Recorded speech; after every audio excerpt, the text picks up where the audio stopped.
Thanks for watching. Don't forget to like, comment, share and subscribe to Mufti Tariq Masood, famous scholar.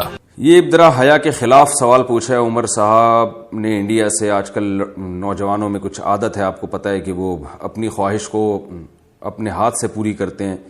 تو یہ پوچھ رہے ہیں کہ اس طرح سے غسل فرض ہوگا اور تنہائی میں گناہ کیا جاتا ہے، کیا یہ گناہ ہے؟ جی بالکل گناہ ہے، اور غسل بھی فرض ہوگا. اور قرآن مجید میں اللہ تعالیٰ کا ارشاد ہے الا علی ازواجہم او ما ملکت ایمانہم فانہم غیر ملومین. اپنی خواہش صرف بیوی کے ذریعے پوری کر سکتے ہو، اس کے علاوہ کوئی راستہ اسلام میں حلال نہیں ہے. تو جتنے بھی طریقے ہیں اپنی خواہش کو پوری کرنے کے سب حرام ہیں. رہا یہ مسئلہ کہ اس سے نجات کیسے پائیں، تو نجات پانے کے لیے سب سے پہلے تو جلدی نکاح ہے. دیر سے نکاح کی یہ آفتیں کہ اس طرف چلے جاتے ہیں. دوسرے اور بہت سارے اس کے طریقے ہیں جن سے اس سے بچا جا سکتا ہے. اپنے آپ کو آپ مصروف رکھیں، فارغ نہ بیٹھیں. فارغ دماغ جو ہے یہ شیطان کا گھر ہوتا ہے. پھر وہ اوقات دیکھیں جن پر خواہشات، یعنی کون سے اوقات ایسے جن میں یہ خواہش کا حملہ ہوتا ہے اور جس سے اس گناہ کی طرف توجہ جاتی ہے.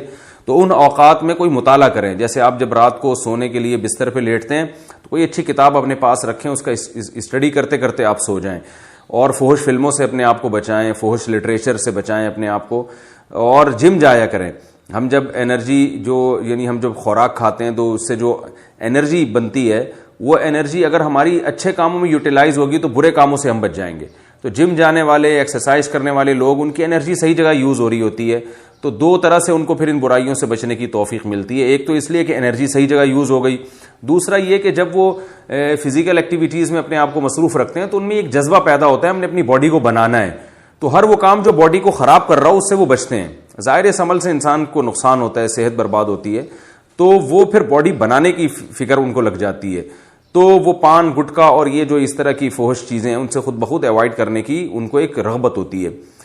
تو یہ سارے کام کرنے. اس طرح کسی اچھے سائیکیٹرک کو دکھائیں، وہ بھی جو ہے وہ اس سے کہیں کہ میں نے یہ برائی چھوڑنی ہے، کیونکہ بعض نفسیاتی ڈاکٹر الٹا اور اس برائی میں ڈال دیتے ہیں. تو ایسا ڈاکٹر جو اس کو برا سمجھتا ہو اس سے کہیں کہ بھئی میں نے یہ برائی چھوڑنی ہے. تو نفسیاتی ڈاکٹر بھی کچھ ایسی ٹرکس بتاتے ہیں جن سے یہ بیماری چھوٹ جاتی ہے. اور ایک کام تو لازمی کرنا ہے کہ جب بھی یہ برائی ہو فوراً کچھ سزا دیں اپنے آپ کو. 1 روزہ رکھیں یا 2 روزے رکھیں. یہ اپنے اوپر لازم کر لیں کہ جب بھی یہ مجھ سے برائی ہوگی تو میں 1 روزہ یا 2 روزے یا 3 روزے جتنی اللہ نے استطاعت دی ہے ایک اپنے اوپر فرض کر لیں. فرض کا مطلب یہ نہیں کہ قسم اٹھا لیں، کہ نیت کر لیں، عزم پختہ نیت کریں کہ جب بھی یہ برائی ہوگی میں سزا کے طور پر 1 روزہ یا 2 روزے یا 3 روزے، جو بھی آپ بہتر سمجھیں وہ آپ اپنے اوپر، اتنا کہ آپ کو سزا ملے. اور سزا اتنی زیادہ بھی نہ ہو کہ وہ سزا ہی نہ دی جا رہی ہو. آپ نے 20 روزے کی کہہ لیا تو 20 روزے نہیں رکھے جا رہے اب آپ سے.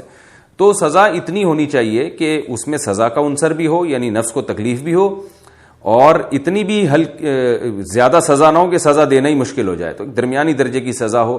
کچھ صدقہ خیرات بھی کیا جائے ہر دفعہ میں، اور پھر توبہ استغفار لازمی کی جائے. تو اس سے انشاءاللہ آہستہ آہستہ یہ گناہ چھوٹ جائے گا. اور پھر اس کوشش میں لگ جائے کہ چھوڑنا ہے. جب تک نہیں چھوٹتا تو مایوس نہ ہو.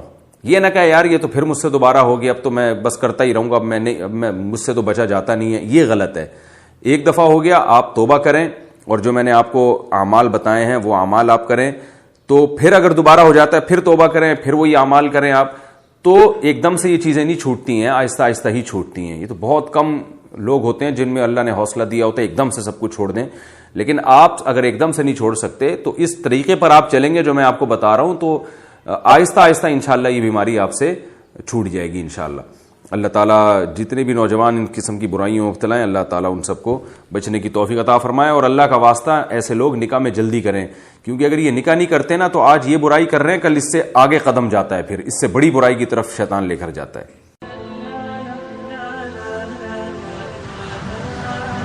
Thanks for watching. Don't forget to like, comment, share and subscribe to Mufti Tariq Masood Speeches channel.